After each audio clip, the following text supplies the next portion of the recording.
Saya ini baru melahirkan tapi belum tahu caranya merawat bayi kayak gimana. Oh ya, baik. Sebelumnya saya tulis juga identitasnya. Ya, Namanya siapa Bu? Ibu Maryam. Maria. Umurnya 25 tahun.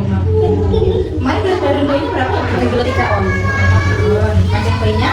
Panjang bayi 48 cm. Saya cek suhu dulu ya Bu ya, bayinya.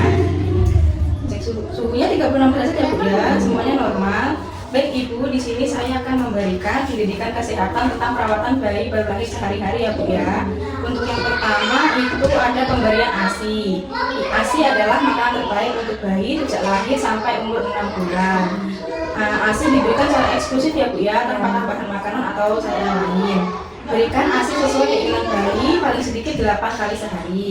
Anjurkan untuk menyusui bayi sesering mungkin untuk merangsang produksi ASI hingga mencukupi kebutuhan bayi. Yakinkan ibu dan keluarganya bahwa ASI pertama atau kolostrum itu adalah susu yang sangat banyak gizinya dan mengandung zat cukup dalam tubuh. Jadi itu sangat baik ya untuk bayi, untuk kekebalan tubuhnya. Dan yang selanjutnya cara menjaga kebersihan dan kehangatan bayi. Yang pertama yaitu pastikan bayi diletakkan di tempat yang hangat dan kering. Terus memakaikan pakaian bayi yang lembut, hangat, kering dan bersih. Bila perlu bayi digunakan penutup kepala, sarung tangan dan kaos kaki. Selanjutnya mengganti popok dan selimut sesuai keperluan. Selanjutnya agar telapak kaki bayi bila terasa dingin, lakukan kontak kulit ke ibu dan bisa ditambahkan selimutnya ya. Dan selalu menjaga kehangatan pada ibunya. Selanjutnya posisi tidur bayi yaitu bayi dianjurkan tidur dekat dengan ibunya ya Bu ya, agar mudah jika bayi ingin menyusui. Terus sebaiknya ibu dan bayi tidurnya menggunakan lampu ya Bu ya, agar tidak digigit nyamuk. Dan untuk posisi bayi tidurnya lebih baik terlentang dan miring, jangan sampai tengkurap ya Bu ya. Selanjutnya untuk perawatan tali pusat, sebelum melakukan perawatan tali pusat itu ibu harus mencuci tangan sesuai dengan sebelum melakukan tindakan itu ya. Yang kedua, jangan membungkus tali pusat menggunakan bahan apapun, jangan dioleskan cairan karena tali pusat itu harus posisinya kering terus ya Bu ya, nggak boleh lembab dan basah. Terus untuk menggunakan popoknya itu di bawah tali pusat, jangan sampai ke depan popoknya. Terus pastikan tadi tali pusatnya kering sampai tali pusatnya putus sendiri ya Bu ya. Terus jika tali pusat terasa kotor, bersihkan menggunakan air bersih dan sabun dan segera keringkan dengan kain yang bersih. Terus perhatikan juga tanda-tanda infeksi pada tali pusat. Itu yang pertama, terjadi kemerahan di area sekitar tali pusat. Terus ada nanah dan bau.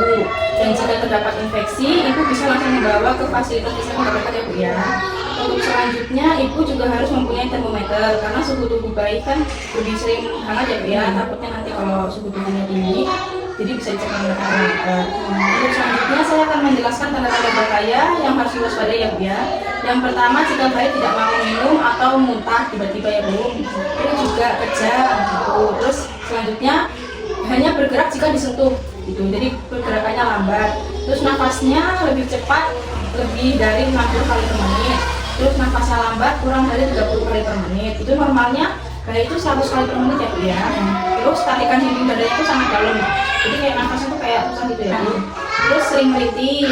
Terus suhu tubuhnya lebih dari 38 derajat, itu juga baik ya Bu ya. Sama suhunya terlalu dingin, kurang dari 36 derajat. Terus ada nanah di bagian mata, terus pusatnya kemerahan, diare, dan ada tampak kuning pada telapak dan kaki bayi ya Bu ya. Jika terjadi salah satu yang saya sebutkan tadi, bisa langsung bawa ke fasilitas kesehatan ya Bu ya.